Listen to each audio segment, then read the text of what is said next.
Yo, what up? What up? It's your boy Ola with Ola TV, you guys, and we are here for this edition of AEW Dynamite.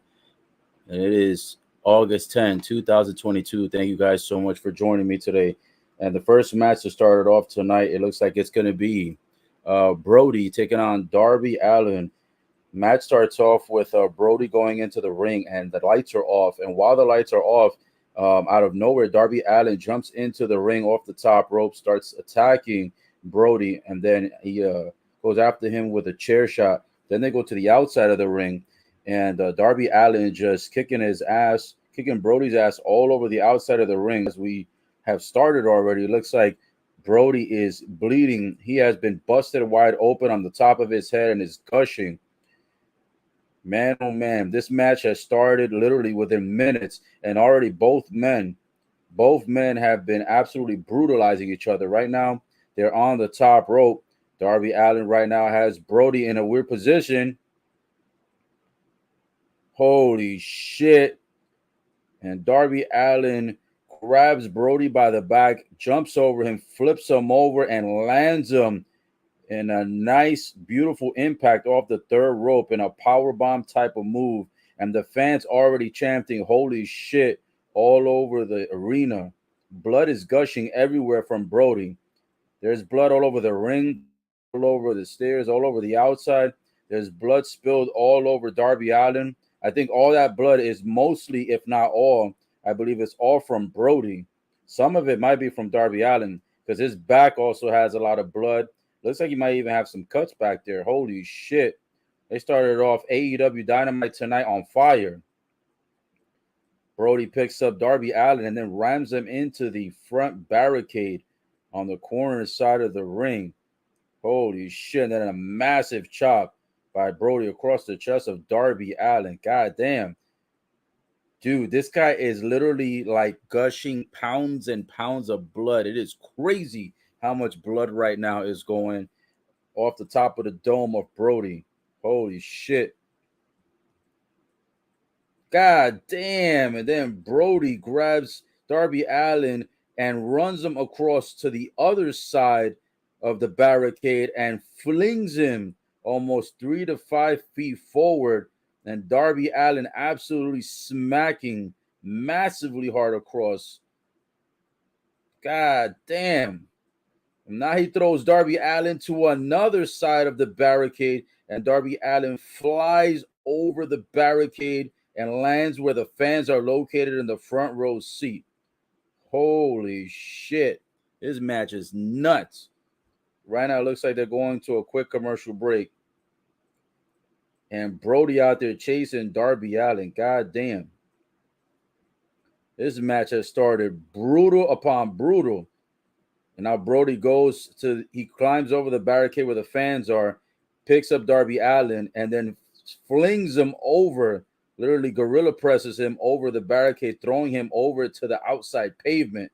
And then a massive karate chop, I should say Ric Flair chop, chest of Darby Allin performed by Brody. Now Brody's the one in control, and then he lifts up Darby again and then suplexes him yet again onto the outside floor.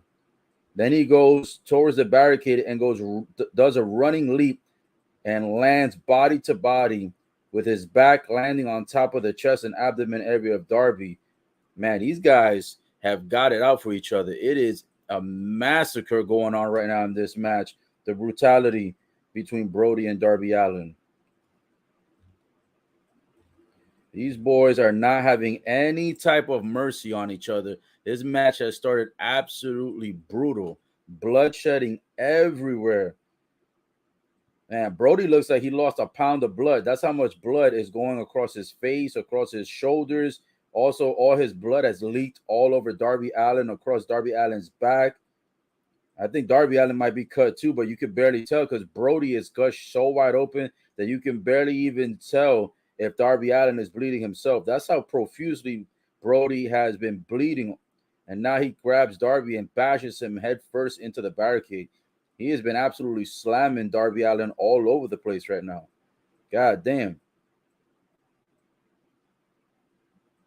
Man, this match has been fucking brutal. And now we got the tables getting set up right now as we speak. Holy shit. What a match to go ahead and start AEW Dynamite this Wednesday.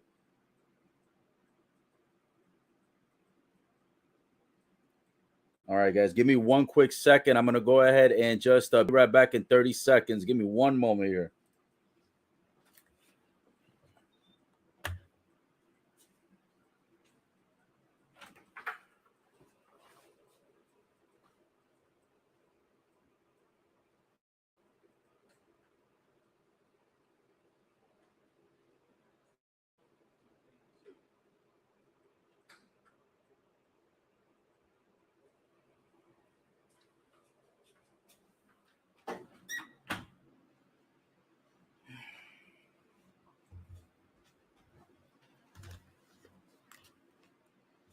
All right, guys. Sorry about that. I had to take a quick 30, 60-second break to run over to the front door. My Uber Eats was already arriving here, and I completely forgot about it. I had ordered it earlier so that I could be on time with the show, and the first order came in, and the first order had fucked the entire order up. They forgot my nuggets. They forgot my Big Mac. They forgot my McChicken. So I had to place a second order. So I apologize about that. But guys, we didn't miss anything. I have the AEW Dynamite still live and playing, and they showed the replay right now. Brody jumped to the second rope, right? He's on the second rope, but on the outside of the ring, standing on the second rope, right? He's got the table laid on the outside. He's got Darby Allin laying down on the table. He leaps towards the table to try to plant himself on top of Darby Allin. Pause, no pun intended. And Darby Allin moves out of the way, and Brody ends up landing face first and body first into the table. His entire body catches the table with no Darby Allin there. Oh shit, and now the lights are turned off and it's turned dark now. Holy shit, is it going to be the House of Black coming out? Is it going to be Malachi? Is it going to be somebody else? The lights are completely shut off right now. Nobody knows what's going on right now.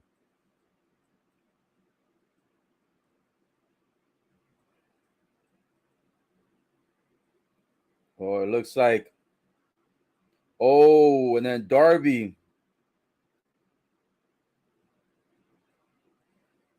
Darby gets distracted by one of the women that's a part of the squad. Buddy Matthews lifts Darby up and lands him on top of the knee. And then he picks him up again and then plants a nasty move on him. I think it's his finisher. Planted him in the square circle. The House of Black has come out to place a target on Darby Allin. Holy shit.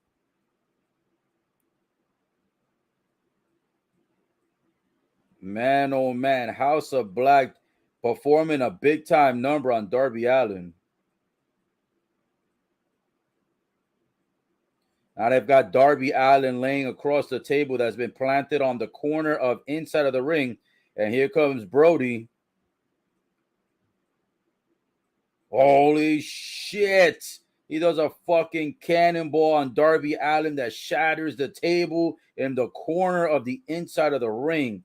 And Darby Allin looks like he is laid out wasted.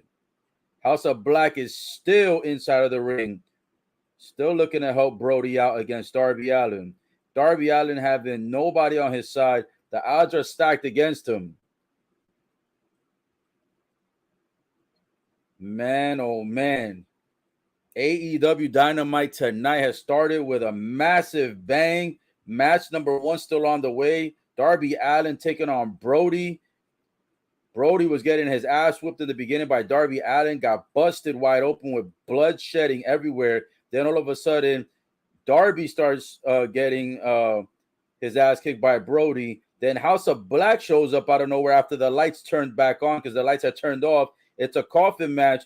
And now the coffin has been opened by one of the members of House of Black, and Sting is on the inside. Holy shit. Sting is on the inside of the coffin. Now he's laying waste to House of Black with the bat. Holy shit. Sting inside of the coffin.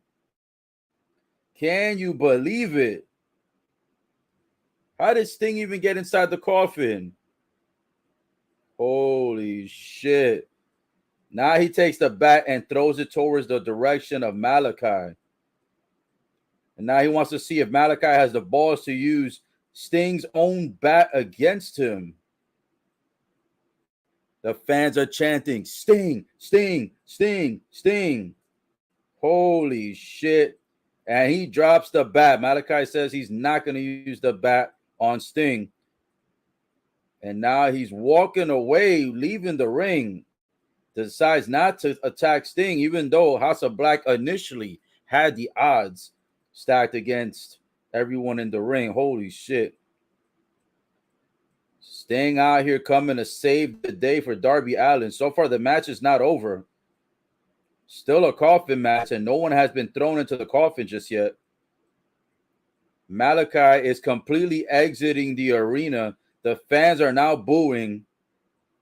And Sting climbing the ramp, moving quickly, going after Malachi.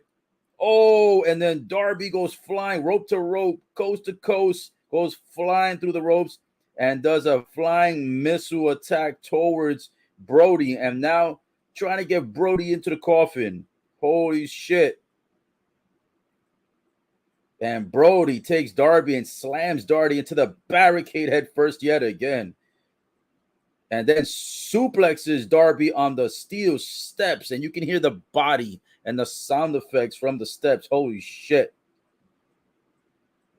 Brody, man, turned the tables around ever since he started smashing Darby across the barricade, and ever since House of Black also came out to assist. Oh, Brody now has Darby on his shoulder. He climbs up the steps. He's on the apron now. Is he going to suplex him off the apron into the coffin? Holy shit. Oh, Darby breaks out of it. But now Darby's being put in a chokehold.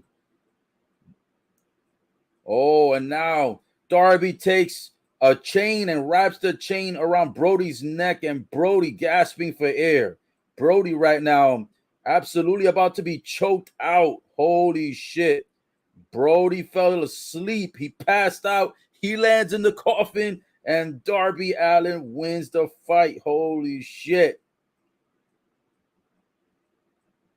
That was phenomenal. What a way for AEW Dynamite to start off the evening. Match number 1, Darby Allin one-on-one against Brody. That turned into a handicap match with House of Black beating up Darby Allin. Then Darby Allin goes through a table, courtesy of House of Black helping Brody. And then Sting mysteriously comes out of nowhere from inside of the coffin. God damn, this match could have been on a pay-per-view. That's how good this match was. Absolutely amazing. A massive cannonball. All kinds of interference. All kinds of surprises. All kinds of brutality. Holy shit. And not only that, the fans were chanting, holy shit. Holy shit. This match was so good that it got 2 holy shit chants from the crowd. And Darby getting a standing ovation from the crowd in attendance here tonight. And later on tonight, by the way, guys, Jon Moxley, Chris Jericho, part 2 for the AEW Interim Championship. It's going to be the Quake by the Lake match later on tonight.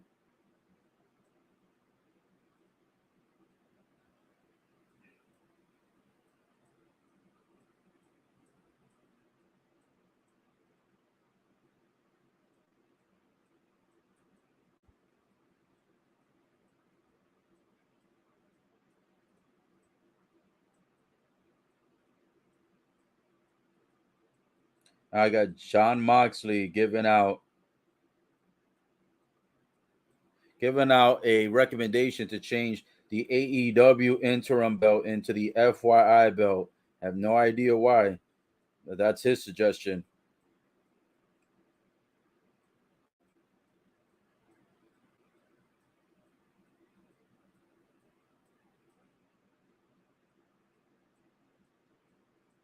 Jon Moxley says tonight he's going to push Chris Jericho beyond the breaking point that he's ever gone before in the past. He says he's going to take him to the brink of limits, beyond limits that Chris Jericho could ever endure or even think of enduring or fathom. So we'll see. We'll see what's going to happen tonight. It's going to be interesting to see what's going to happen.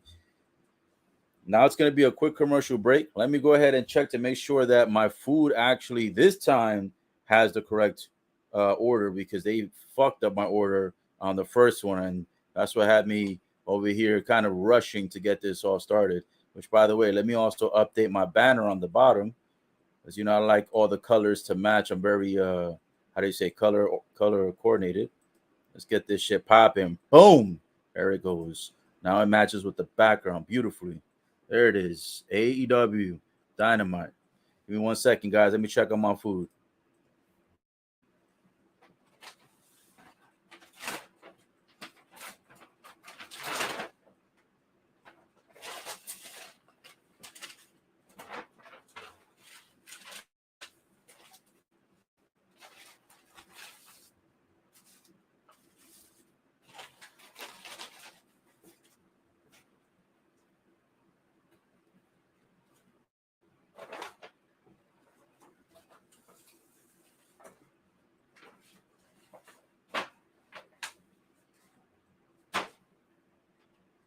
I'm still here, guys. Just checking on my food real quick. And it looks like they might have forgotten the fries. That's where McDonald's can never get their shit right, dude. How hard is it to check an order, bro? Bro, have you guys ever ordered from Uber Eats or DoorDash and the order be wrong twice? Or at least, well, the first one was completely wrong. The second one, I think, is a little bit more correct. However, they forgot the fries. They either always forget something. Wait, actually, did they forget the nuggets too, or did I not get nuggets? Man, these people be effing up, bro. But yeah, it's on a commercial break right now, guys. So bear with me here for a moment. Gotta take a photo of my food, because whenever these days, whenever you send a complaint to what you call it, whenever you send a complaint to DoorDash, niggas always want that fucking photo proof. So let me see. God damn, they never get the shit all the way right. It's either they forget something, or yeah, I ordered a double quarter pounder with cheese meal, 2 McChickens. So it should have came with fries and a drink. And these fuckers just always forgetting something. I'll deal with that later. Let me go ahead and get on here. See if we're back from commercial break or not. Yep, looks like we are back from commercial break. Let's see what match is coming up next.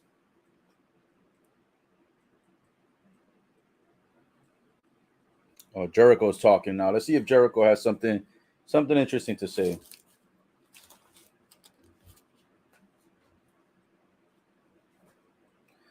Jericho says after 2.5 years, he's going to take his title back, because he is going up against John Moxley tonight. So we'll see.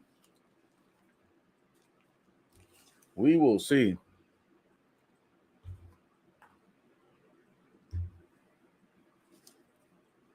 All right.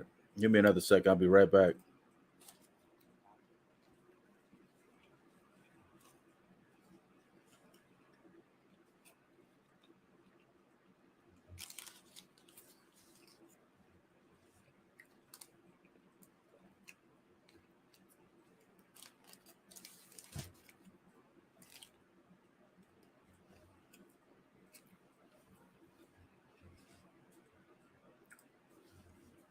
Just taking a bite of my food. Yo, Chris Jericho, you got to say pause when you're talking like that.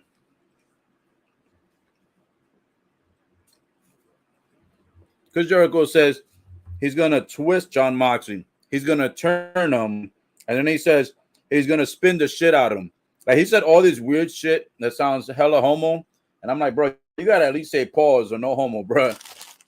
Jericho's fucking hella fugazi right now in his behind the scenes, no pun intended, in his behind the scenes interview backstage. Oh, look at this. Sunday, September 4th, on the pay-per-view, they're going to be doing the Trios tournament.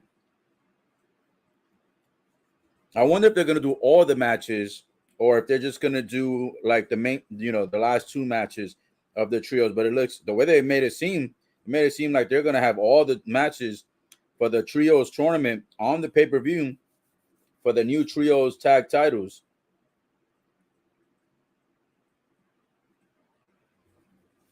We've got a Tornado tag team match coming up now. Looks like Andrade's coming out first. It's going to be interesting. Andrade.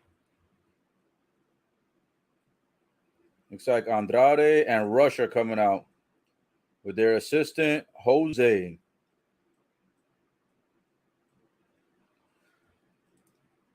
It's going to be interesting. Nice little tornado tag team match coming up.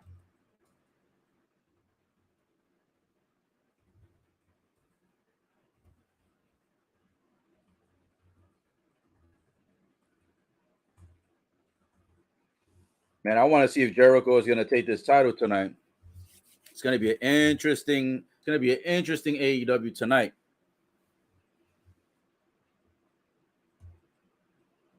Yo, they promoting the shit out of this AEW new video game.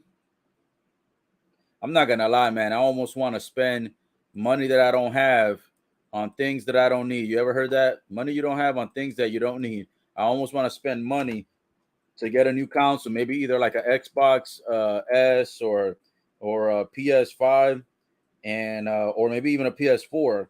Go with the older model, might be cheaper to get the AEW game. I think it's called AEW Forever.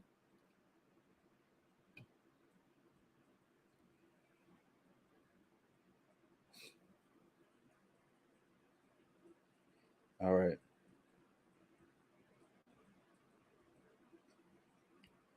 The Lucha Bros are coming out now.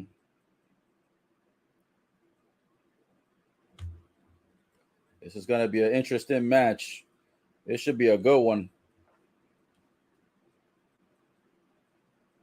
I'll tell you what, their theme song is pretty fire. The Luchas Brothers. It sounds like some like Rey Mysterio shit, but slowed down with more bass and kind of like with a little bit more of a rap hip hop feel to it.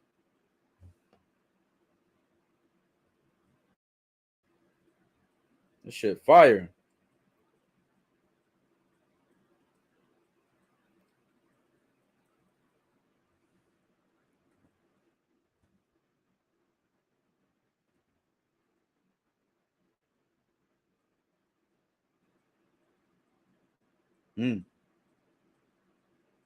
We got Penta Zero going heads up against Andrade, and then his partner taking on Rush.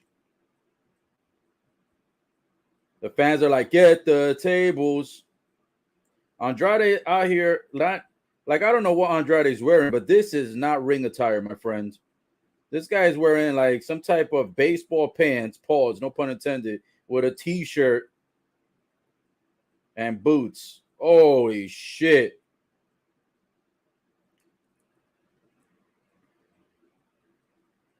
Oh shit. Fenix just got flung to the turnbuckle by Russ. Got thrown over the top, thrown over his shoulders and lands upside down.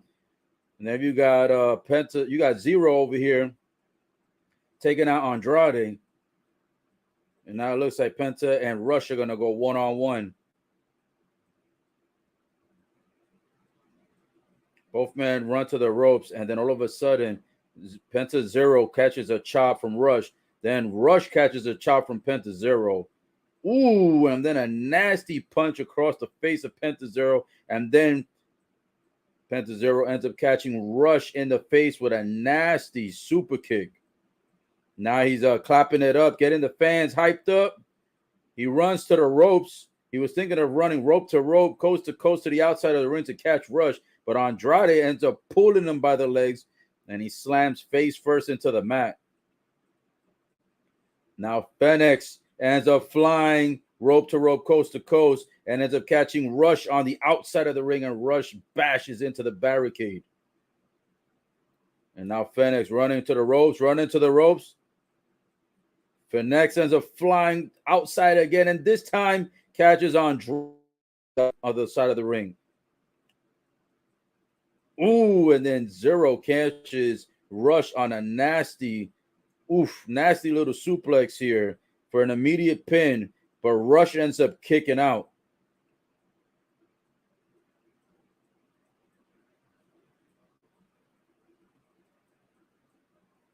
And he landed on his neck nasty too, but he ends up kicking out.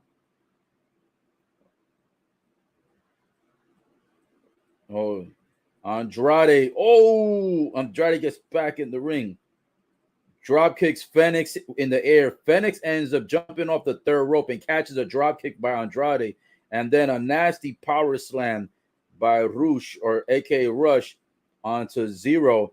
And then now both men, Andrade and Rush, they grab Fenix, slam him on top of Zero. They both go for a pin, and the referee says 2 count on both. Man, this match is a little bit too fast, too rich for my blood. I could barely keep up with the moves that are being performed in this match. These guys are going high-paced action here in this match. Fenix catches a nasty forearm hit by Rush. Now Andrade and Rush going over the third rope, flying and land on top of Penta Zero and Fenix. Holy shit. Laying out the Lucha Bros.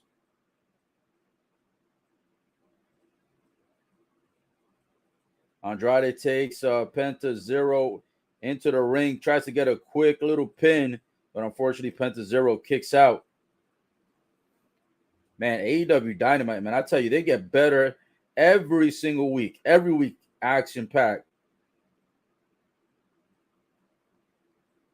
By the way, guys, if you're tuning in, I did not do the NXT 2.0 yesterday, and my apologies for that. There was a lot going on, a lot of technical difficulties, but I'm happy to be here tonight with you guys for AEW Dynamite. Now on the outside, Rush taking it to Fenix, trying to choke him out with the cables out there, the cameraman cables. Oh, and Andrade on the other side of the ring on the outside ends up giving a nasty DDT to Penta Zero. And now Fenix getting choked out by Rush. And now Rush is adding his feet onto the back of the head of Fenix so that he can choke him out even more with the camera wiring. Now Andrade coming over to try to beat up on Fenix as well. Looks like it's about to be a 2-on-1 on Fenix. No pun intended. All right, they get Fenix inside of the ring. Penta Zero is still on the outside of the ring. Now Rush and Andrade about to have their way with Fenix. Still no sign of Penta Zero getting up just yet. Oh, Penta Zero actually looks like he's standing back up on the outside. And it looks like he's getting the crowd excited, getting the crowd back into it. Oh, and then he gets attacked by Andrade and Rush. And they completely diffused the spark that he had going on the outside of the ring with the fans. Oh, shit. Now Rush over here grabbing a chair, looking to smash it into Zero. But then Andrade says, hold up. Says, let's throw him into the ring. Man, oh, man, that was fucking funny. Oh, man, a nasty kick to the face by Andrade performed on Zero. And now Andrade holding Zero across the mat. Rush back into the ring as well. Now he's grabbing onto Fenix, no pun intended. And now he's trying to rip the mask off of Fenix. Oh, and Andrade's trying to help him rip the mask off. They're both pulling on the mask of Fenix, trying to expose him right now. Look at Rush. Runs across the ropes and then does 2 big boots across the face of Fenix. Fenix rolls to the outside. Now we got Penta Zero in the ring. Thrown to the turnbuckle. Bounces off. Rush misses his hit. And then Penta Zero catches. Oof. A nice DDT by Penta Zero on Roosh. And now for next over here, back in the ring, jumps to the third rope, bounces around, catches Roosh in a Hurricane Rana with the assist, holding on to Andrade's arm. And now Andrade over here throws Zero. Oh, and Zero with the backbreaker knees to the back of Andrade and flips him over simultaneously. Goes for a pin, but it's just a 1 count. Breaks it up. Now we got a double team co-op going on here between Phoenix and looking to plant on top of Andrade. Nice little roll-up smash on top of Andrade. No pun intended. Going for the pin. Will they get the victory? And it's a 2. Oh, and then Rouge comes into the ring and catches a nasty super kick, a double super kick actually, by both Phoenix and by Penta Zero simultaneously. A double super kick across the face of Rouge.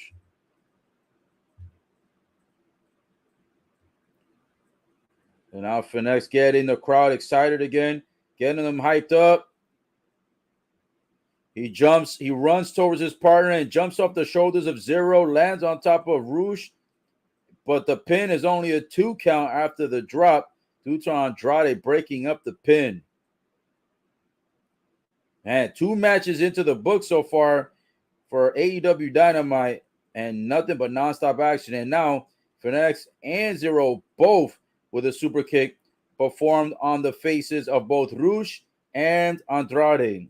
Oh, and then both men go flying over the third rope and they lay out Andrade and Rouge. Bro, this match is like in, out, in, out. It's like inside the ring, outside the ring, over the third ropes, off the third ropes.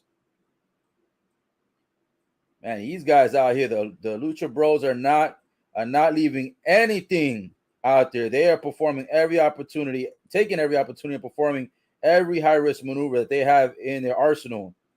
A frog splash, but the knees go up into the air, and Andrade catches Phoenix in the abdomen area with the knees as Phoenix was frog splashing off the third ropes. Andrade goes for an immediate pin, but he kicks. Looks like it's a kick out by Phoenix. Holy shit. Man, AEW Dynamite, man, I tell you what, Dynamite is the perfect tag for Wednesdays because they always are explosive with their matches. AEW Dynamite tonight getting another standing ovation for this match. Oh, Andrade goes to super kick Phoenix, but he ducks, and the kick ends up catching his partner, Rouge. And now Andrade trying to catch Phoenix. Oh, and then Andrade catches a super kick by Penta Zero. And then Penta Zero catches a drop kick by Rouge. These boys are out here just putting blood, sweat, and tears on the line in this match, almost as if it was for a title shot or a number 1 contendership. Oh, Penta Zero was in the corner, sitting down on the mat. He catches 2 big knees in the face, but then by Andrade. But then Andrade catches a nasty kick by Phoenix. Then Phoenix goes to the third ropes, jumps off towards Rouge, and Rouge catches him midair and power bombs him to the mat. And then Zero ends up catching almost like RKO, Stone Cold Stunner type of move on Rouge. And now all 4 men are completely laid out into the center of the ring. What a phenomenal tornado tag team match going on tonight to be match number 2 of the evening. Man, oh man, I don't even know which match is better, the first or the second one of this evening so far. Rouge goes running towards Zero, and Zero catches him in the face with a big boot.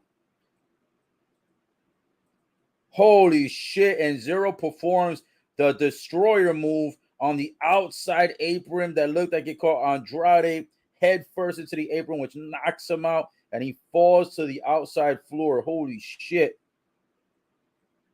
And now Zero looking to possibly do it to Rouge as well.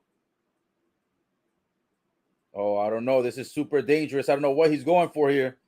It almost looked like he was going to do some type of a pedigree or some type of a double arm suplex. They're both on the outside apron.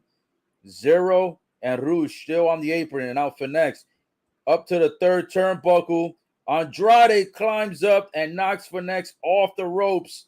Holy shit. And then Rouge catches a massive knee into the face of Zero. Or I should say performs a massive knee, and Zero catches it. God damn. And then a headbutt to the face of Fenix by Rouge.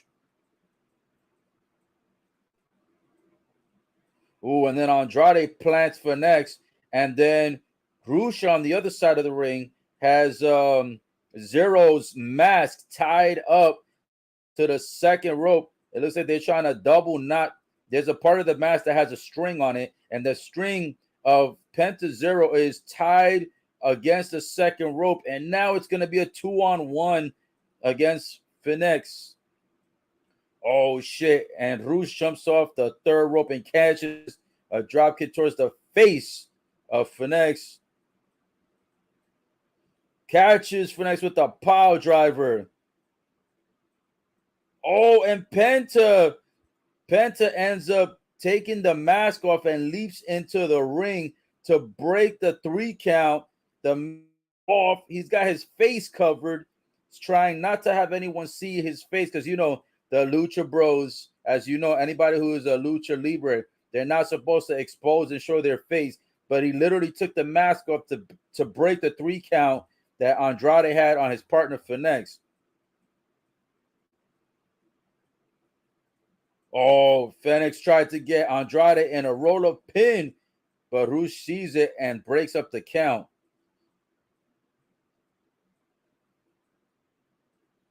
And now Andrade stomping boots across the chest of Fenix in the corner. And now Rouge taunting. Shit, lands the bull's horn kicks across the face of Fenix. Fenix is not moving. Fenix looking absolutely out of it. And now Andrade. Oh! And Andrade plants Fenix nasty on his face. That looks similar to like a double arm DDT and goes for the pin. Oof. And it looks like this time Fenix gonna kick out. And then Andrade and Rouge laying down on the mat, posing, flexing, and taunting in victory. What a fucking match. Man, I think the Lucha Bros should have won that match, but Andrade and Rouge come up big on this one, courtesy of the fact that Fenix ended up getting handicapped due to the fact that his partner Penta Zero lost his mask and was concerned about exposing his face to the general public. Whoa, what a match. What a match. It's 2 matches into the book so far.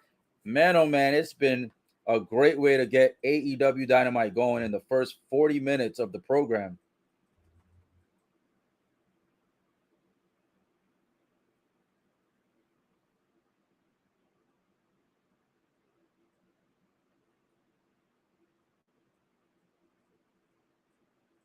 All right, now there's just a little bit of backstage behind the scenes stuff going on.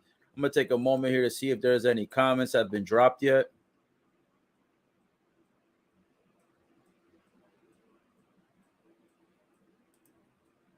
All right, looks like no comments dropped yet onto the live stream.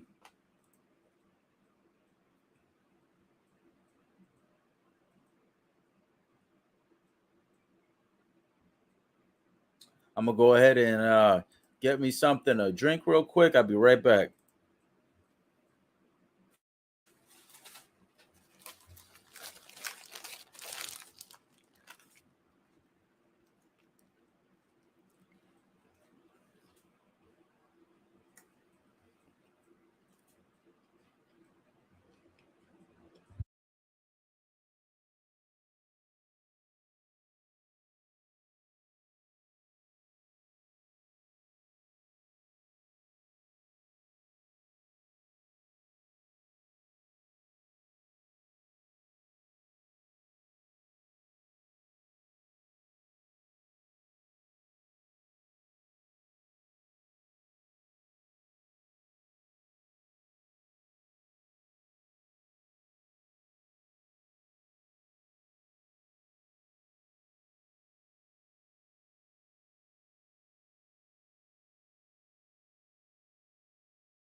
All right, you guys, thanks for patiently waiting.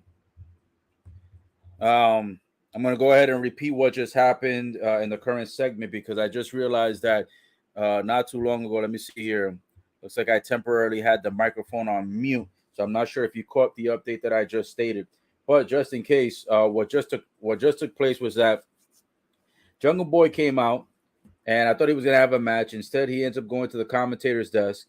He goes to kind of do some commentary with Taz, Jim Ross. Then Luchasaurus comes out. His opponent is already in the ring, named Anthony Henry, who I have no idea who this jabroni is.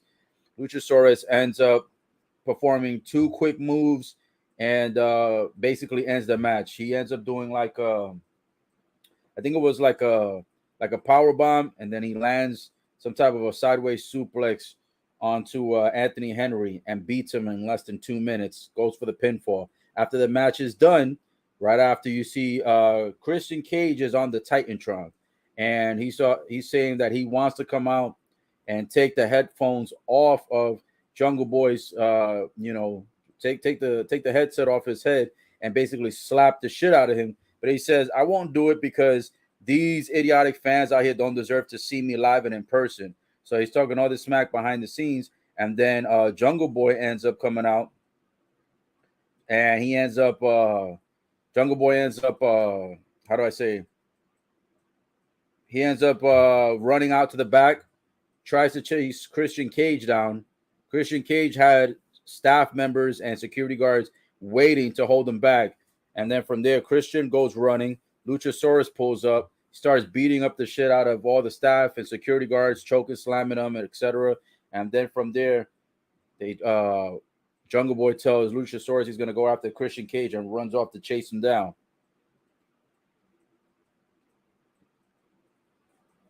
Now we got a little backstage segment here where Mark Henry was interviewing Powerhouse Hobbs, and then the D'Angelo family shows up. And they start talking smack to Powerhouse Hobbs. And Powerhouse Hobbs says, don't let any of your problems become my problems. Basically making like an indirect threat to him. Interesting segment. I wonder if that's going to lead to anything later on tonight on Dynamite. All right, now we've got Jay Lethal coming out with Satnam.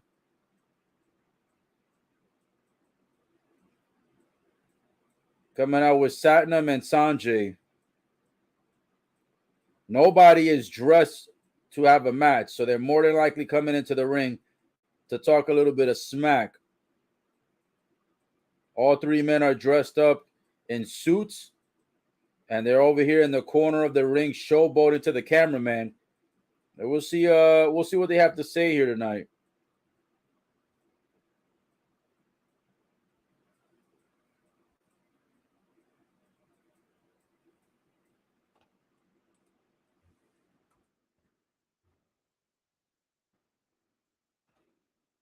Now Sanjay is over here talking smack about that they beat the shit out of Wardlow this past Saturday at Battle of the Belts 3. But here's the thing. He's not lying. They did beat the shit out of Wardlow, but they did it all at the end of the match after the fact. Wardlow retained his title. He still is the champ.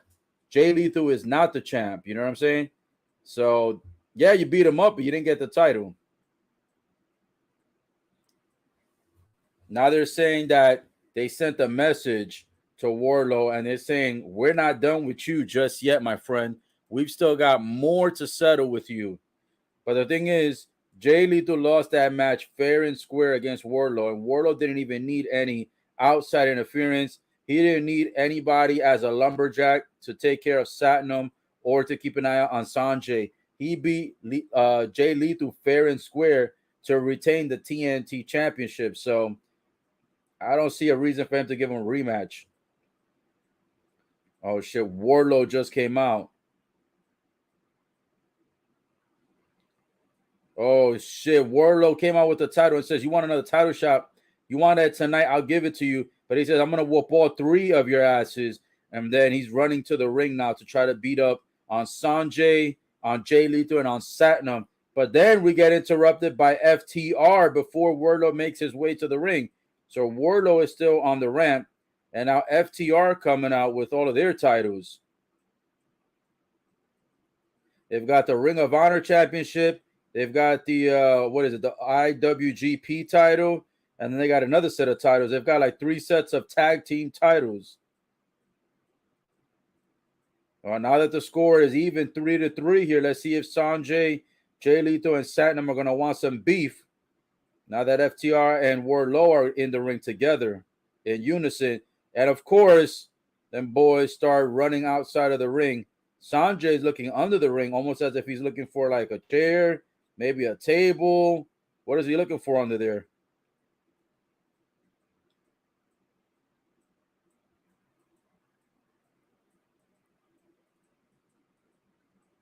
Sanjay's looking for something under the ring. I have no idea what is under the ring that he's looking for. Did he drop something under the ring?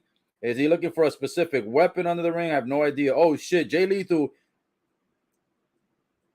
Oh, and Jay Lethal runs into the ring by himself. Gets handled by Wardlow. Wardlow hands him over to FTR, and FTR plants him with the tag team move, a little 3D-esque, 3D lookalike move, and Jay Lethal gets thrown out the ring. Wardlow and FTR standing high, standing strong, and standing tall into the center of the ring. We'll see if they're going to compete later on tonight on a 3-on-3. I don't think so, though, because if I'm not mistaken, I think FTR does have a match later on tonight, and I think it's just tag team, and I don't think it's for the titles. Man, these boys got a lot of fucking gold. These boys got 3 sets of tag team titles. This is like the Usos, basically, except the Usos only have 2 tag team titles, but it's pretty much the same thing. All the gold in the tag team division.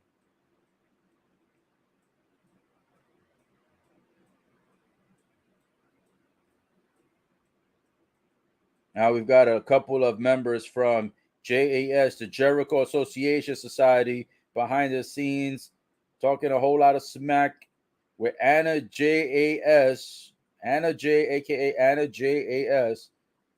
And of course, as usual, Anna J looking absolutely phenomenal.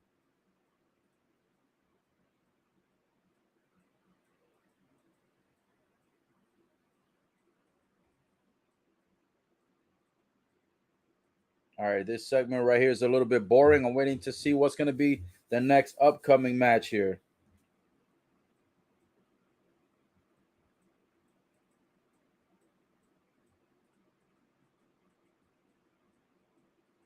Now, Anna J ends up attacking some random woman. Have no idea who that was. She says, "Hey, you don't believe he's a dragon slayer?" And she starts choking him out. Because one of the guys was talking about himself very highly. And she says, "Oh, you don't believe in what he's saying?" And she goes and puts her in a rear naked choke.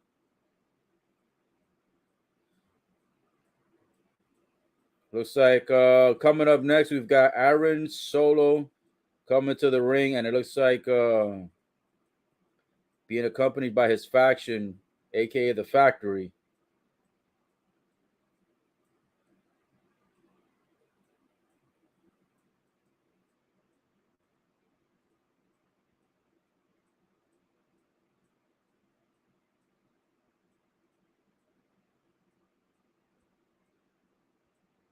I think it's going to be a matchup against Ricky Starks because Ricky Starks was offered an opportunity to join the Factory in one of the previous AEW shows, and Ricky declined. And I guess because of that, now they want to go ahead and get revenge on him.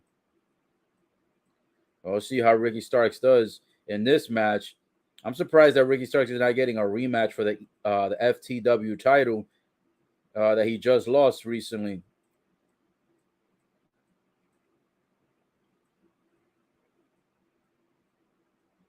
Yep, it looks like it's going to be a singles match. So Ricky Starks, absolute Ricky Starks, on his way to the ring right now to go 1-on-1. And it looks like it may not necessarily be 1-on-1, considering the Factory may be at ringside. But we'll see if they decided to stay in the back. It looks like the Factory is over by the entranceway. Maybe the referee told them to go to the back room.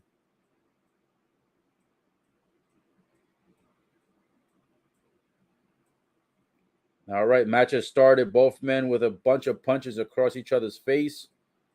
Ricky gets thrown to the turnbuckle by Solo.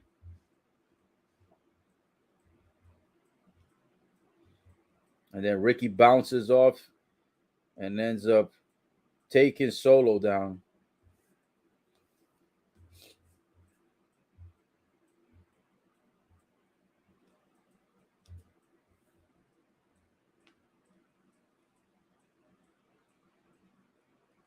Solo goes for a clothesline. Ricky ducks. And then Ricky lifts Solo up into the air and drops him on his back.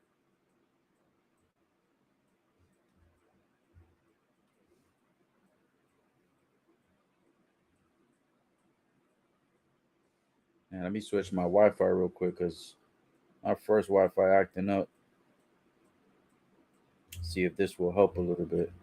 Switching out the Wi-Fi.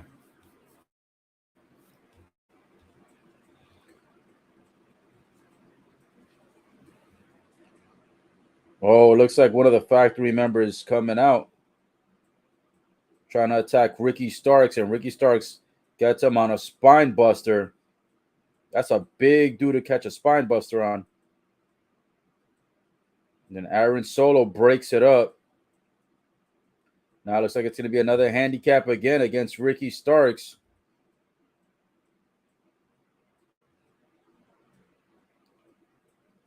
Ricky Starks actually breaks out of it. So he doesn't get caught with the chair shot and runs outside of the ring.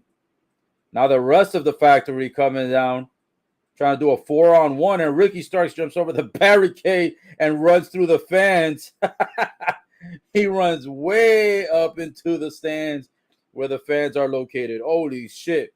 And then backstage, Powerhouse Hobbs grabs a huge TV that was in the behind the scenes in the back. Looks like it was maybe like a 36 or 42 inch, and picks it up and slams it across the floor. And Ricky makes it out alive.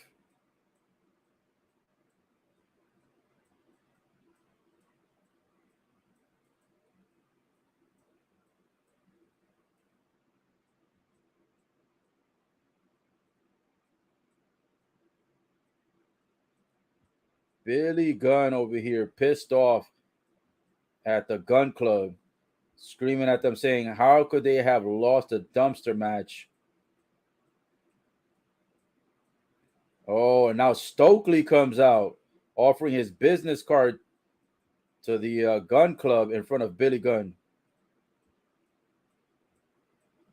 Now he grabs Stokely's hand and says, you're about to have a really bad day if you keep trying to do business with my boys.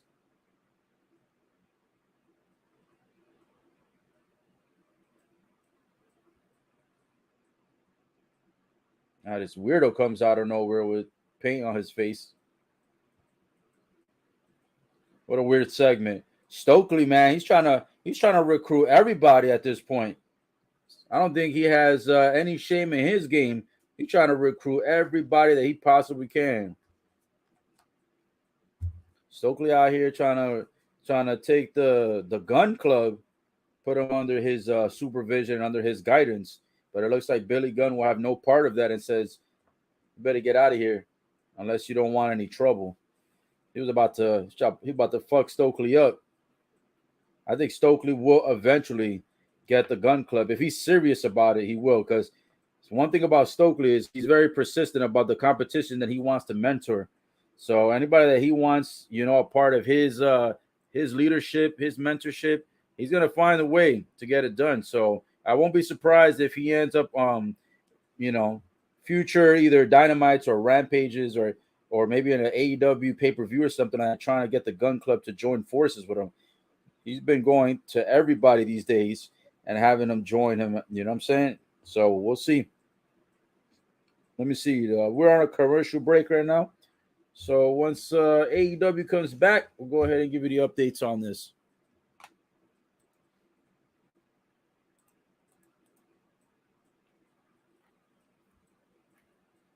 While we're waiting on, let's see, commercial break, let me go to, let me see something on my Instagram. See if we find out what other matches are coming up next for AEW.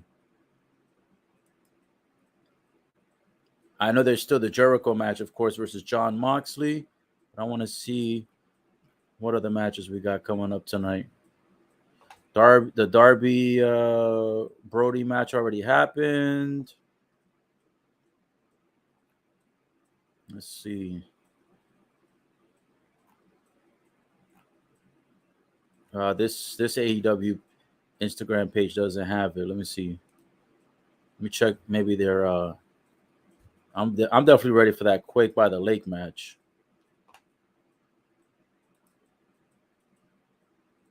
I'm wondering who's gonna jump into that match too. You know what's funny is that on the AEW on TV match, I mean on the AEW on TV Instagram, I should say, Brody had posted the coffin. Let me try to see if I can share this on my screen. Share my screen for a quick second here to show this. Let's see stories, Instagram. Look at this. This was earlier today. It was about 4 hours ago on Instagram. Brody had posted tonight on Coffin Flop, and basically he was trying to roast Darby, like he was gonna basically put Darby into the coffin, and it ended up going the opposite direction. And AEW reposted on their Instagram. Let's see what else they got going.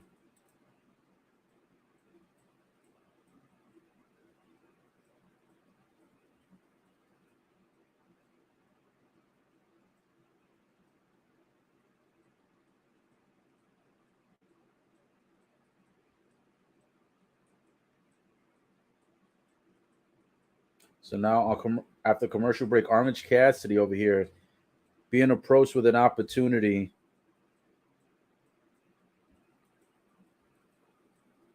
So Ari Daivari came backstage with two of his homies, two of his wrestlers, and he wanted to try to draft, I guess, Orange Cassidy, aka Freshly Squeezed, into his group, into his faction. And Orange Cassidy said, "Listen, whatever you're offering or whatever your question is, the answer is no."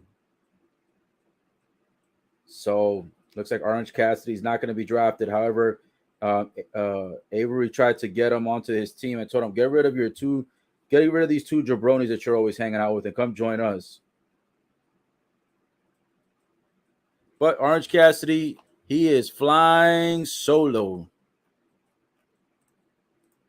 Looks like now this match coming up here, we've got Madison Rayne coming out.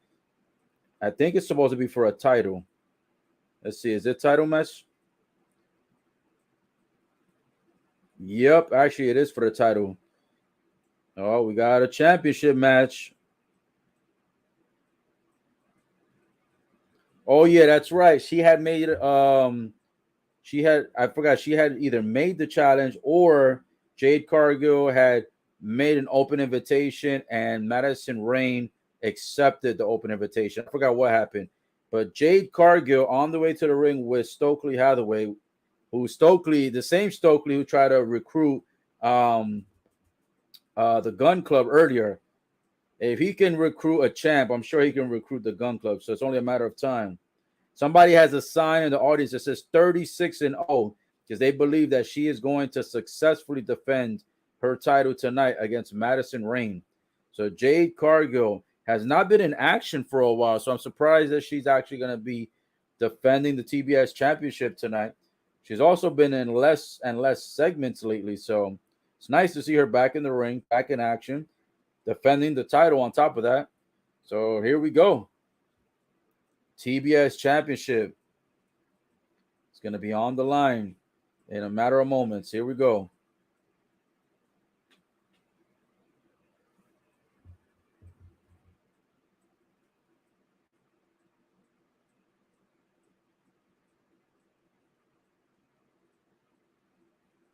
All right. I think Madison Rayne is just going to become another victory on the list of Jade Cargill, to be honest. Both women start the match by talking smack to each other. Jade Cargill shoves Madison Rayne across the chest, and she does a flip backwards and lands on her back. And then Jade Cargill starts petting her on top of her head like a dog and catches 2 forearms by Madison Rayne across the face. And now Jade Cargill puts a knee into the abdomen and then hits Madison across the back. And now a big boot to the stomach. Ooh, and then she goes running towards the corner. Madison lifts up to the top rope, and Jade runs face first into the second rope turnbuckle. Now a nice drop kick performed by Madison Rayne across the face of Jade Cargill, and she rolls to the outside of the ring. And now she's reeling, trying to compose herself and get herself back together in recovery. Ooh, and Madison goes running, tries to kick Jade across the face. Jade catches Madison, got her on the shoulders, and then Madison goes and performs a Hurricane Rana on Jade, and then she shoves Jade into the barricade, knees first. Oof. Jade Cargill grabbing her back. Her lower back seems to be in pain. Jade Cargill runs back into the ring. And now Madison Rayne trying to get into the ring, and Jade's outside partner trying to interfere. Referee sees it and says, back up or you'll get ejected. Oh, shit. And a nasty spear by Jade Cargill performed on Madison Rayne. God damn, that spear looked like she fucking murdered Madison Rayne. Damn, it looked like the Goldberg spear. Holy shit. They should have showed the replay on that one. Madison Rayne now standing on the outside apron as she gets a vertical suplex and lands on her back, courtesy of Jade. Jade suplexed her from the outside to the inside. Jade grabbing her lower back again. And now Madison Rayne back in the corner. And then Madison gets flung across the ring, pulled by the hair, and flopped over like a cheeseburger. And Jade now taunting to the fans and flexing, and now doing push-ups in the center of the ring. What is going on here? This is not a gym session. Jade out here getting a couple of push-ups in. Grabs Madison from the other corner and throws her across the ring again like a rag doll. Now Madison's on the other corner again. Now Jade goes running towards her on this side, but then she catches a boot to the face by Madison. Now Madison's sitting on the top turnbuckle. Jade lifts her up for a gorilla press. Carries her to the center of the ring, still gorilla pressing her, showing her brute strength, and then throws her over her shoulder, landing her to the mat. Jade Cargill out here showing that no one is competition for her. Absolute brute strength being performed against Madison. Madison out here now looking lackadaisical, looking completely confused, looking like she no longer even wants to be in this match. And now Jade just brutalizing her with punches across the back. Madison trying to gather herself, but looks like she wasn't ready for this kind of championship match. She wasn't ready to get her ass kicked like this. All right, and Jade grabs Madison out of the corner and then flings her across the other turnbuckle. Madison's body bounces off the turnbuckles and she falls onto the mat. Man, Madison out there looking like she is just like a gazelle about to get killed by a lion. And then Jay goes running towards the turnbuckle and lands a huge elbow on top of the chest area of Madison, and Madison on the ground trying to catch a breather, but Jade not giving her any opportunity to gather herself. Jade just on a complete attack right now, just brutalizing Madison here. She's got Madison in the center of the ring for a nice vertical, has Madison's legs in the air, holding her up with one arm, and then slams her down for a nice vertical suplex, and then goes for the pin. Goes for the pin, but it's only going to be 2. And now it looks like the group called the Baddies are over at ringside by the barricade where the fans are located. I wonder if they're going to jump into this match and possibly cause Jade the title. a nice jawbreaker performed by Madison. It's the first offensive move in the past like 3 to 5 minutes of the match. I'm not gonna lie, Madison kind of looks like a blonde version of what was this chick's name from WWE?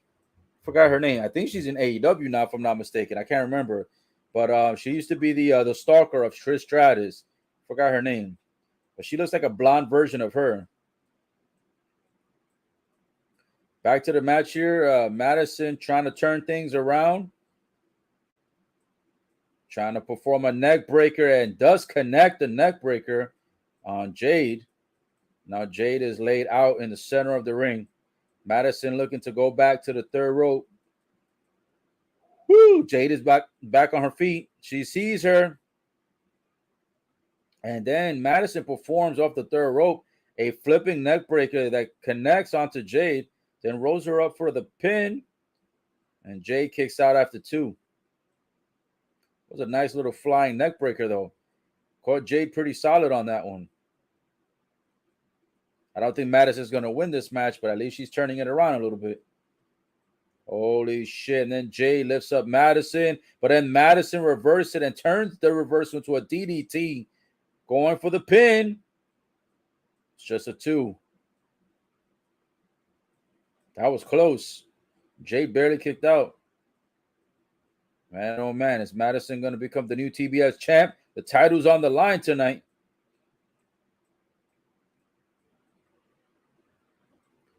And Kiera Hogan on the apron trying to distract Madison Rayne. Oh, and then Jade Cargill goes for like a bicycle kick to try to catch Madison Rayne. Madison Rayne moves out the way and almost catches. Jade almost catches her own partner. Gets rolled up by Madison Rayne. Madison Rayne for the pin, but Madison only gets a 2. And then Madison catches the bicycle kick by Jade. And Jade doesn't go for the cover, though. And now she's trying to perform another power move on Madison. Madison reverses, but now Jade reverses.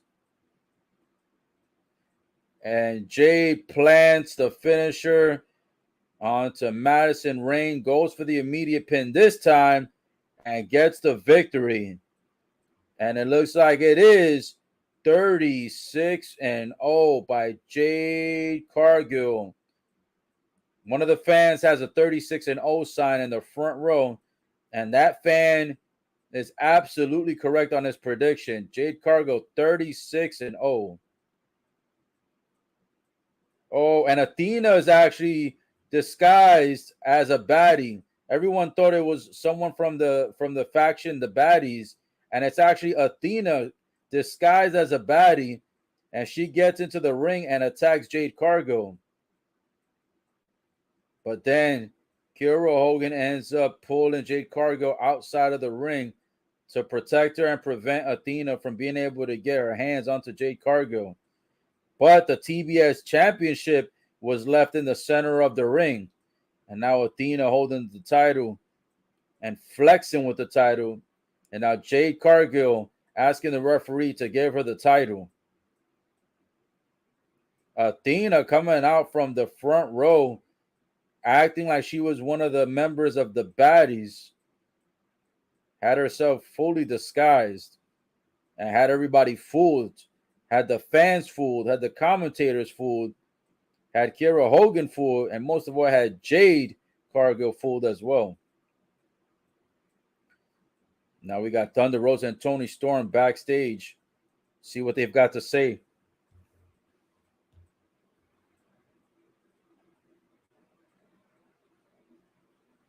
Oh, and Toni Storm, they said, has a number 1 contendership against Thunder Rosa for the title for Thunder Rosa's AEW Women's Championship.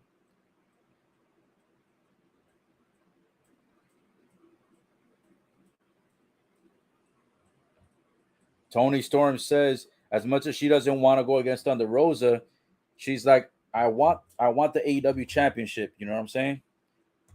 And then Thunder Rosa says, as far as this match goes, we'll talk about it later.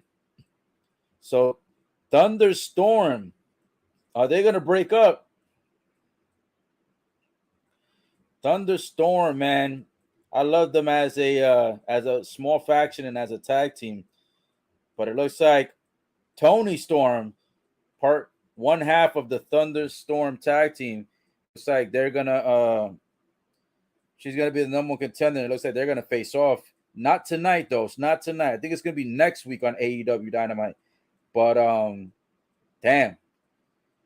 AEW, a little plot twist on that one. I wasn't expecting Tony Storm to get a number one contendership against her own girl, Thunder Rosa.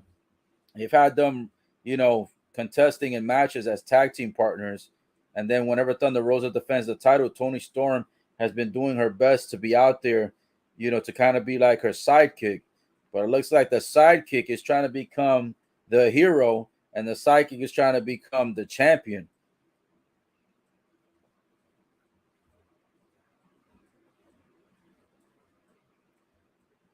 They're giving a whole lot of promos now for AEW. I think some of them are leading up to Friday for Rampage, I should say. And I wonder what's going to happen because Rampage looks like it's got a lot of matches lined up. And Rampage is usually just 1 hour on Friday after SmackDown. And next Wednesday, Tony Storm is going one-on-one against Kylie King. So I guess next week the title won't be defended either. So maybe they're trying to push that Tony Storm and Thunder Rosa one-on-one match maybe for the pay-per-view. They have a pay-per-view coming up, but it's not until September 4th. So are they going to push it all the way till then, or are they going to push it maybe on one of the preceding AEW Dynamites? That's going to be interesting to see. Or are they going to maybe possibly put it on a Friday night Rampage? So now it looks like we're going to commercial break after all the promos. And it looks like what's coming up next is supposed to be the, what is it? The Quake by the Lake? Is that what it's called? Quake by the Lake? I think that's what the match is called. Well, anyways, that's the match that's coming up next. It's going to be Chris Jericho, number one contender, going one-on-one against Jon Moxley. As you know, there's no disqualifications in this match because it's going to be like a lake match. So with that being said, I wonder if anybody's going to interfere in this one. I wouldn't be surprised if members of the JAS, aka Jericho Appreciation Society, end up interfering into this match. Because Jericho, anytime he's in a match, his sidekicks, his lackeys, his roadies, his partners, his faction is not too far behind. Jon Moxley doesn't have too many friends, so his opportunity to retain tonight is going to be slim pickings. I still think Jericho is going to lose this match, though, but it's going to be very tough to retain the title, considering that Jericho has all his members of the JAS that probably will interfere in this match, if not all of them, at least some of them. So we'll see how this one plays out. Because JAS, if I'm not mistaken, has at least 4, 5, maybe 6 members. I think it's more like 6 members because it's 5 guys, I think. And then I think it's Anna Jay, who's the only female of the faction, which makes it 6. But she has no problem interfering into matches either. So we'll see how this match plays out. Is Jericho going to become the new AEW interim champion? Or is Moxley going to retain the title yet again? If I'm not mistaken, is this the second week in a row that Jon Moxley defends his title? So if I'm not mistaken, last week on AEW Dynamite, I believe he had defended his title he defended it last week either in Dynamite or in Rampage. I think it was Dynamite. And I believe it was actually the opening match. I almost feel like if it was sooner than Wednesday, I almost wanted to say it's Rampage. But, man, I just honestly can't remember. So I watch so much content now. It's hard to remember which matches happened on which show. But, yeah, it was definitely an opening match. And I believe it was for the title on the line. And Moxley retained, of course. It was a match against Mance Warner, actually. That's who it was. I wonder if that was title. Can't remember. But either way, Jon Moxley, of course, is a fighting champ for the most part. He defends his titles at pay-per-views. He defends them on Dynamite. So he's not scared to have a challenge. And he's not scared to put the title on the line. That's for sure. At least he fights for the title, He fought to get it, and he's fighting to retain it.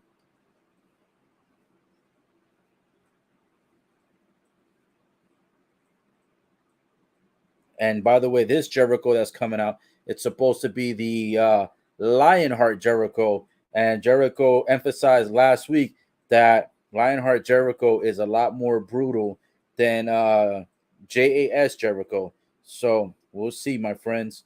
And even earlier in this evening, Jericho was talking smack, saying that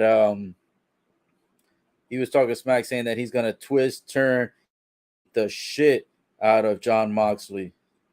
So let's see. Oh, and Jericho coming out with a different theme song. He didn't even come out with his Jericho Appreciation Society theme song. He came out with a Lionheart theme song, and he didn't come out with the typical ring attire that he comes out with as the leader of the JAS. He's out here with his like old school type of swag and old school gear. Well, can Jericho overcome Jon Moxley tonight and become the new AEW champ? Guess we will see.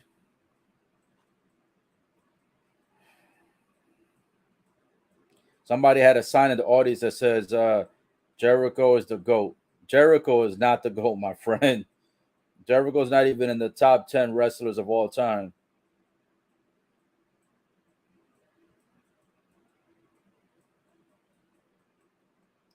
All right, here we go. Jon Moxley on his way to the ring.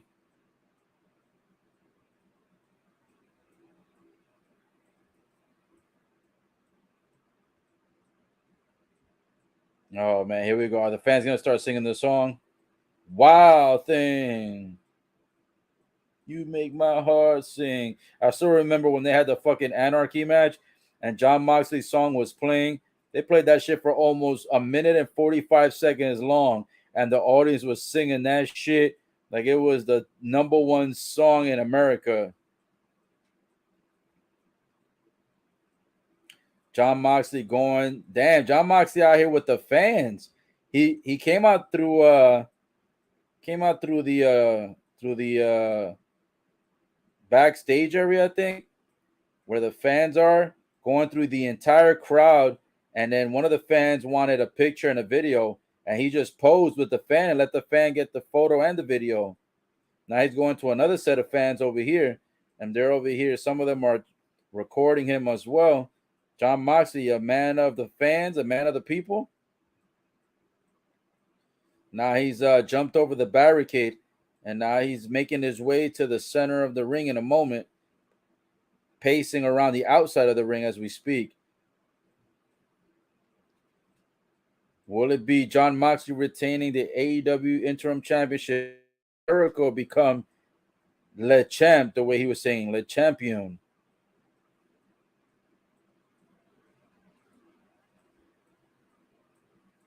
Jon Moxley over here soaking in all the electricity from the fans. I'll tell you what, that AEW Championship is a really nice title. And the women's AEW Championship is just as nice as the men's AEW Heavyweight Championship.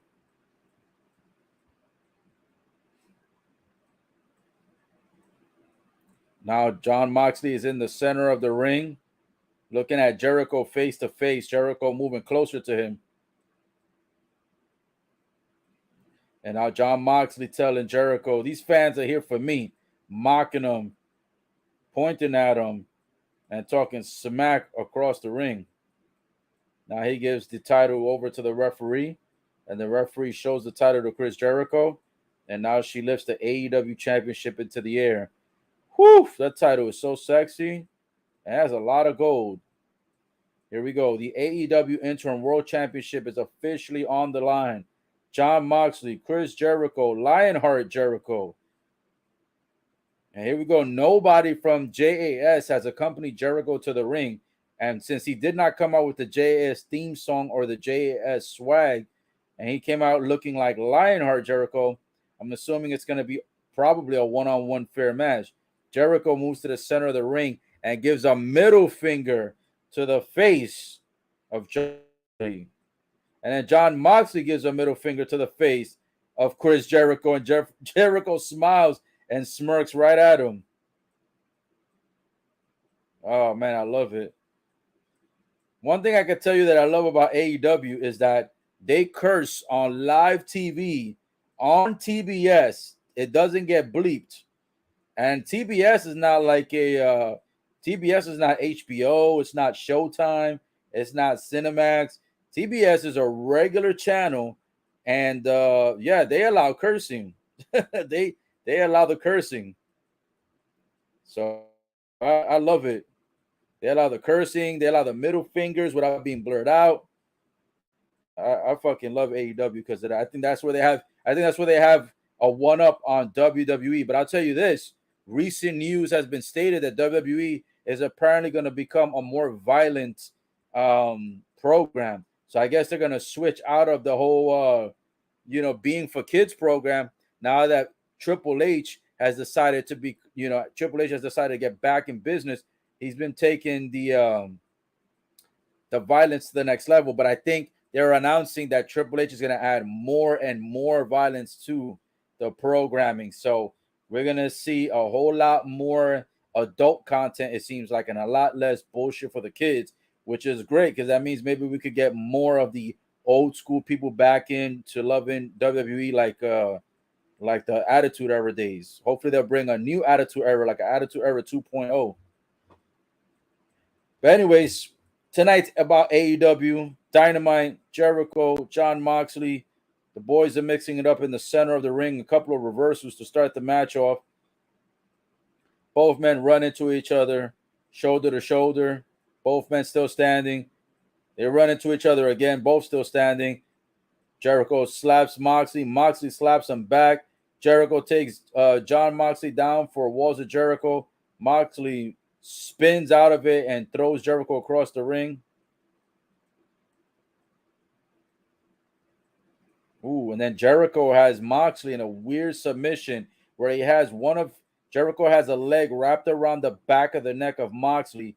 He's got the left arm wrapped halfway up the back and the right arm being pulled in an opposite direction.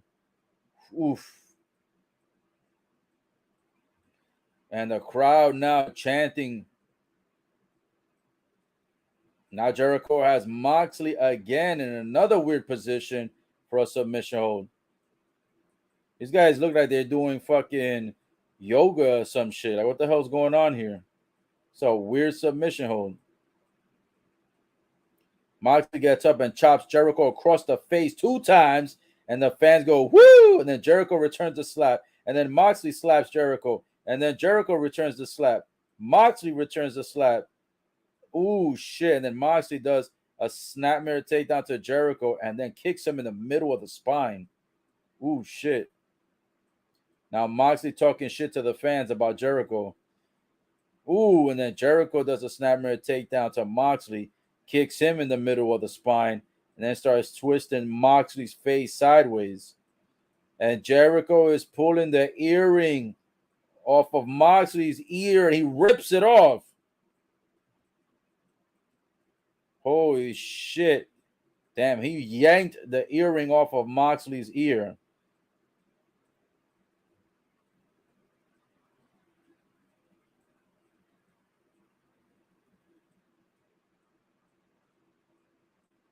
Is he bleeding? I wonder if he's bleeding from the ear. Oh, man.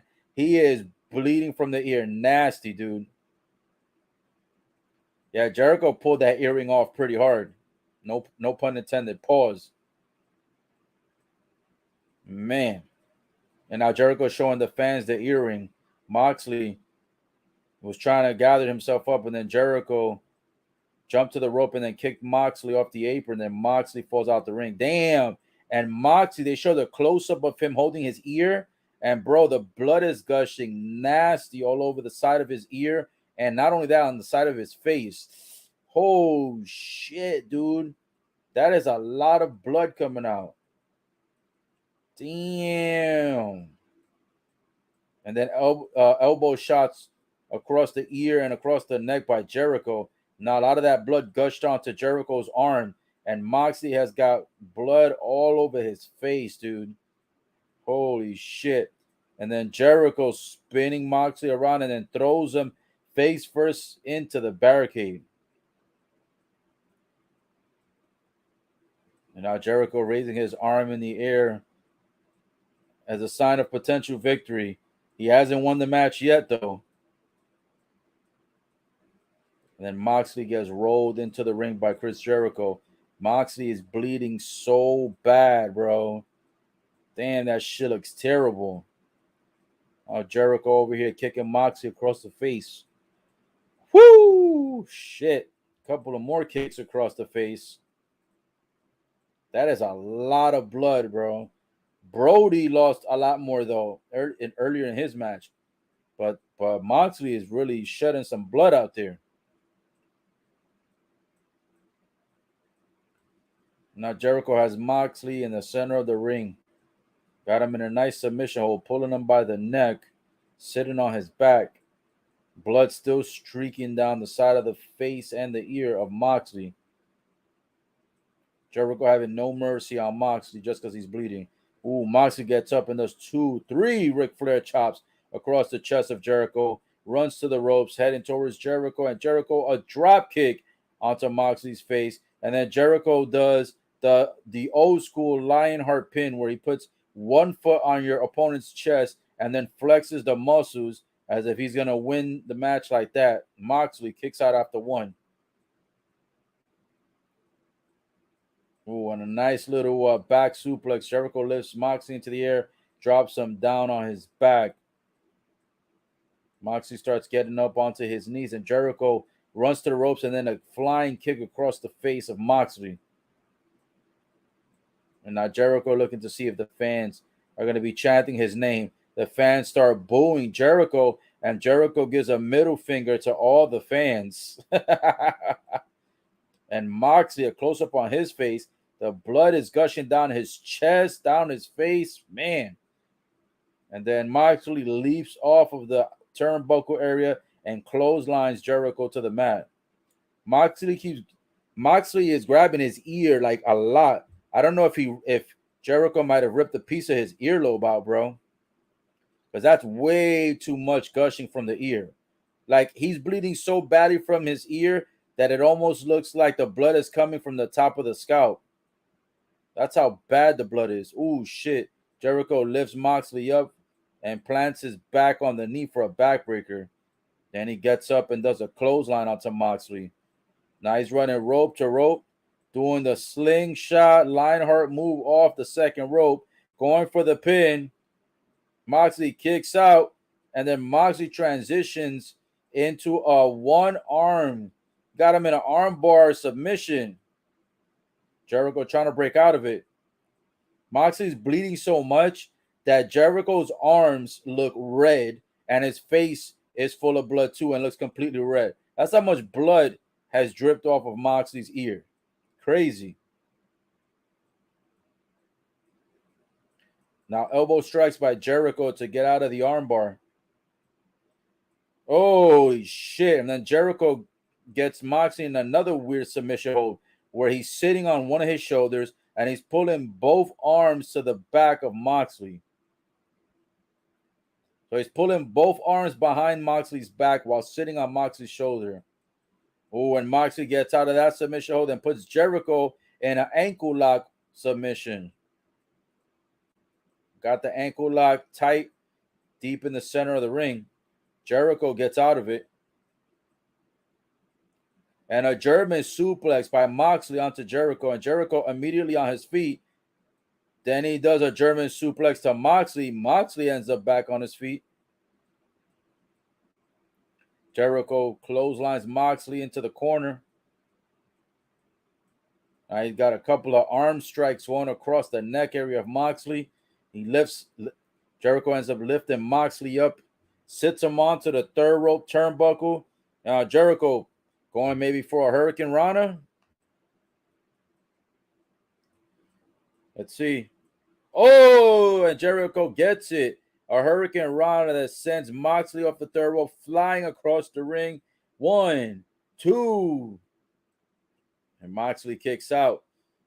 Man, what a fucking brutal match for the AEW Interim Championship here tonight on Dynamite on TBS on Hump Day, even though it's got nothing to do with humping.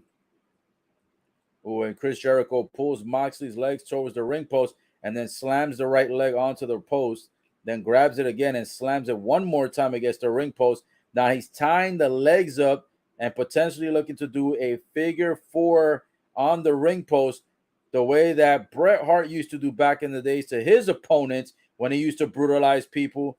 And Jericho actually gets the figure four on Moxley on the ring post. The referee is over here counting 1, 2, 3, risking getting disqualified in this match, but he breaks the hold before the 5 count. And the referee says, get back in the ring. And now Moxley looks like he's bleeding not only from the ear, but he actually looks like now he's bleeding from the top of his forehead. Jericho runs into the ring, and he looks like he was about to do a clothesline on Moxley, and Moxley goes and reverses it into a takedown that turns it into a crossface, a nice little throwback of the Chris Benoit crossface from back in the days. Jon Moxley is bleeding, I think, from like 2 or 3 different areas. Looks like he's bleeding from 2 different areas of his face and 1 on his ear. At least 3 different spots. Now he's got Jericho still in the crossface in the center of the ring. Jericho looking like he's going to tap out. Jericho having nowhere to go. Jericho looking like he might reverse. Woo! Jericho flips forward and gets out of the submission hold. Now he's got the legs. He's got Moxley's legs, looking for the walls of Jericho.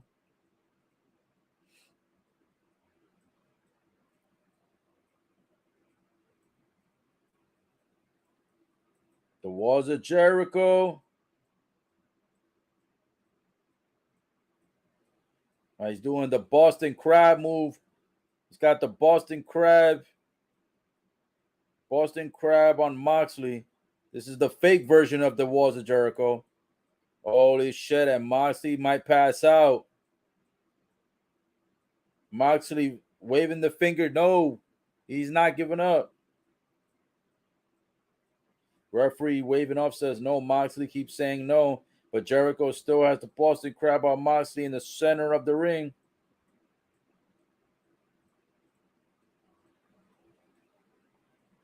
If Jericho gets the real walls of Jericho on Moxley, where he puts the knee on the back the way he did to Wheeler Yuta last week, yeah, he's going to end up being the new AEW champion.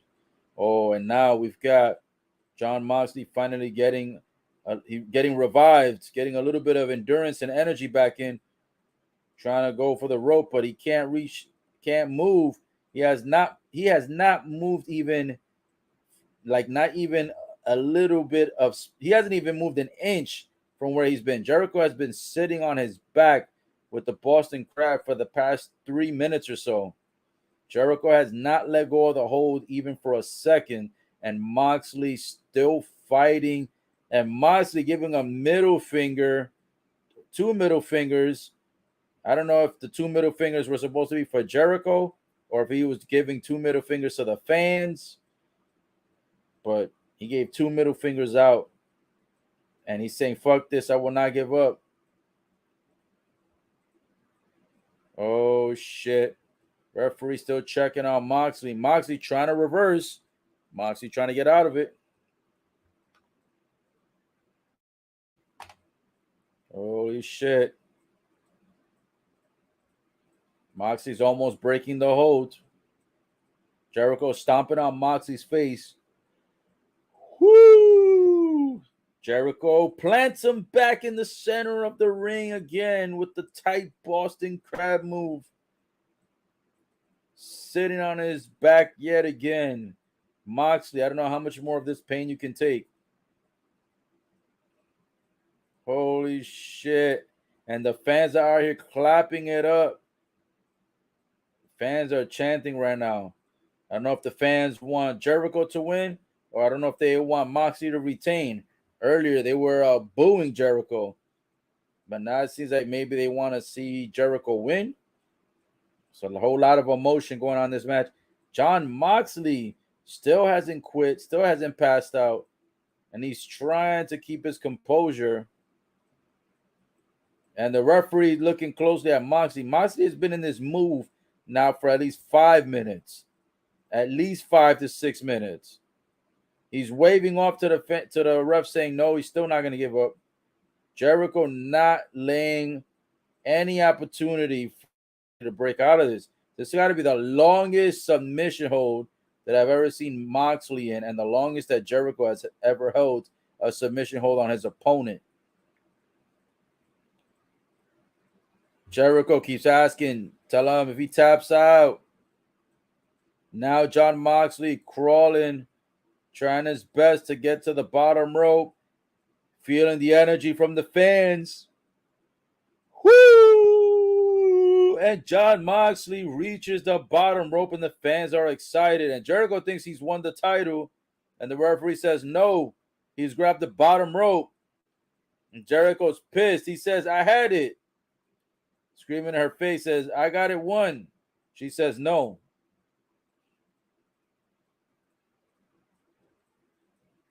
Damn, Moxley was in the submission hold for at least 6 or 7 minutes in a row. I might be exaggerating, but that's what it feels like.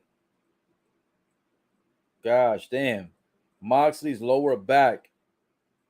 Oh, and then Jericho goes to try to do a springboard, goes flying to the third ropes, and goes to kick Moxley off the apron, and he misses. Moxley ducks, and Jericho goes flying to the outside and lands on nothing but the concrete floor.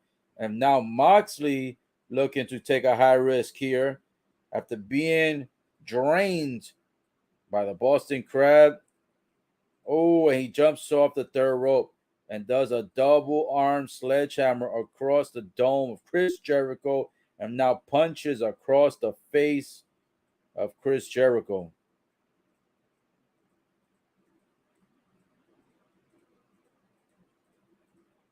You know what's weird? They call this match Quake by the Lake, but these guys, they haven't been anywhere near a lake.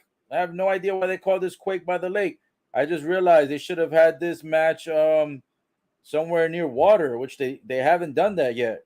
I don't think they're going to either. The fans chanting, this is awesome. Oh, Moxley jumps off the third ropes, and on his way down, Jericho leaps into the air to meet him midway into the air and catches a code breaker. Caught the code breaker onto Moxley's face in the air. And Moxley gets rolled up for a pin, and Moxley kicks out after 2. The code breaker. And so far, the Boston Crab finisher earlier in the match have not been enough to take Moxley out. Jericho performing all the Lionheart moves, and so far has not been able to get the victory. Woo! Jericho rips off the corner turnbuckle to try to expose the metal, and now he's ripping off the other side as the referee put the first one back on. Now Jericho trying to rip out the second one, and he does. Referee now gets distracted because Jericho threw out the top turnbuckle to the outside.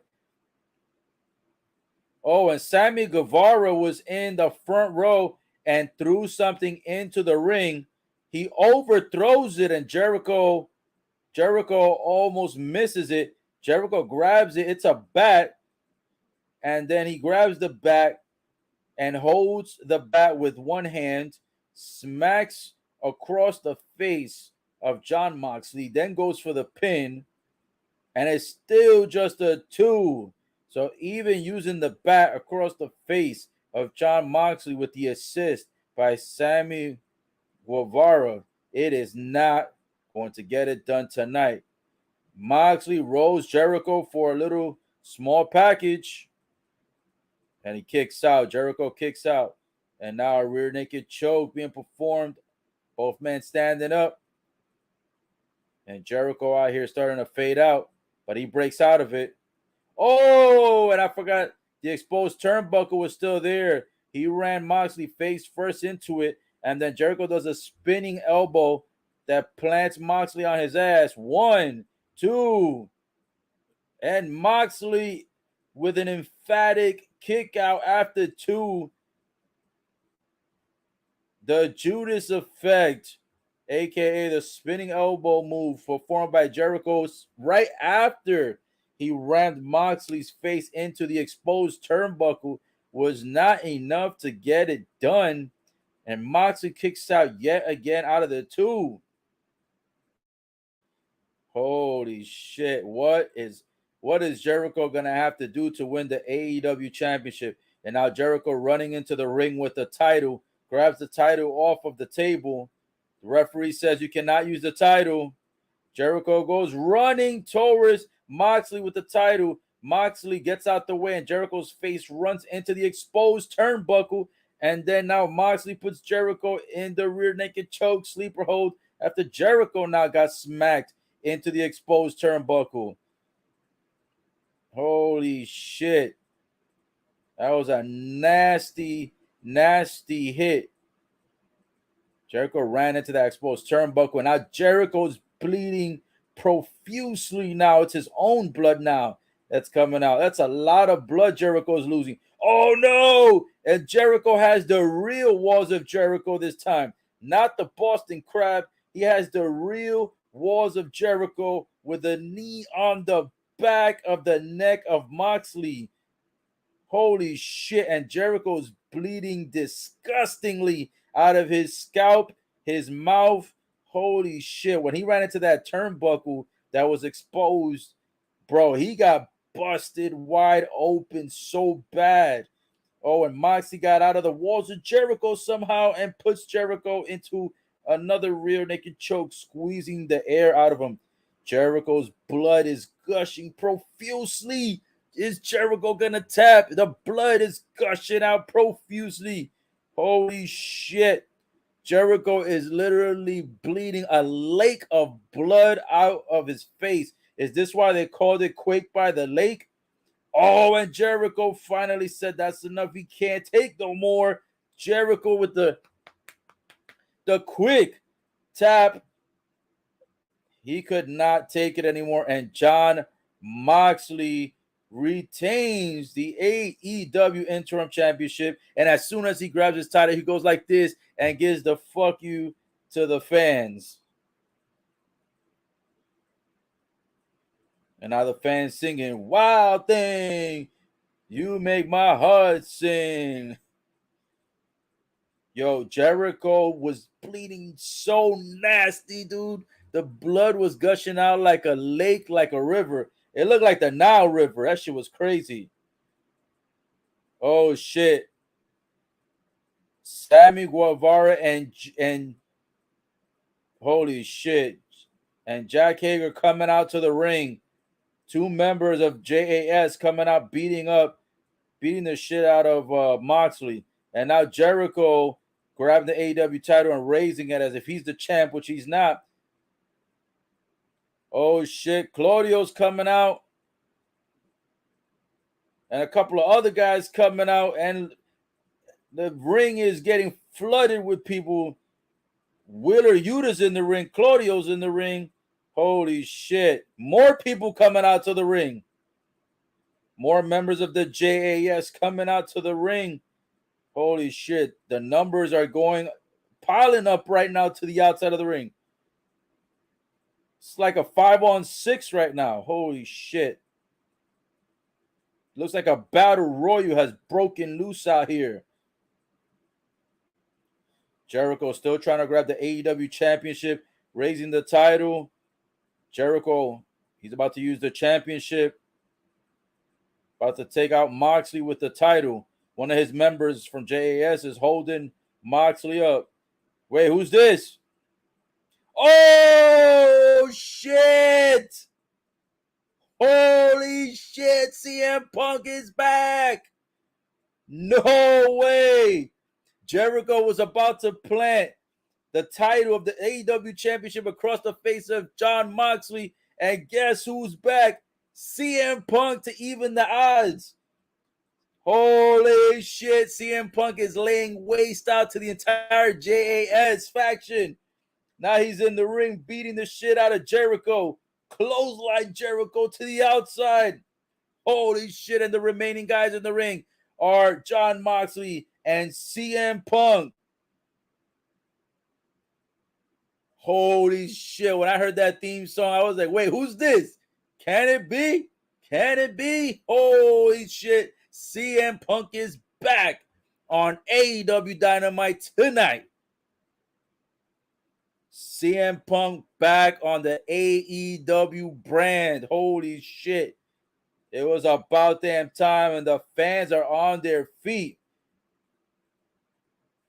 John Moxley is going like this because the fans are chanting CM Punk. John Moxley is still in the ring, and behind him is CM Punk. And then they're chanting CM Punk, and John is like this. John's like, calm down. He's like, calm down, calm down. He's like, chill, bro. Oh, shit. John Moxley's on his feet, turns around with the title, and CM Punk's right there. And now both guys facing each other. Holy shit. Holy shit.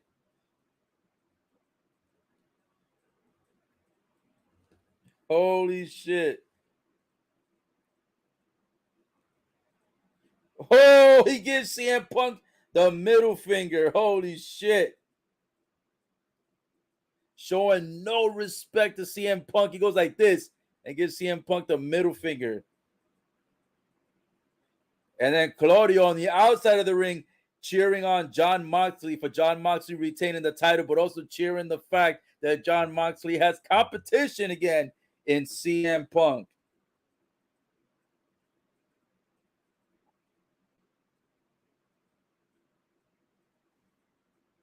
Damn, CM Punk is back.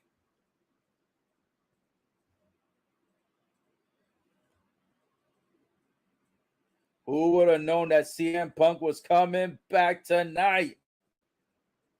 Holy shit.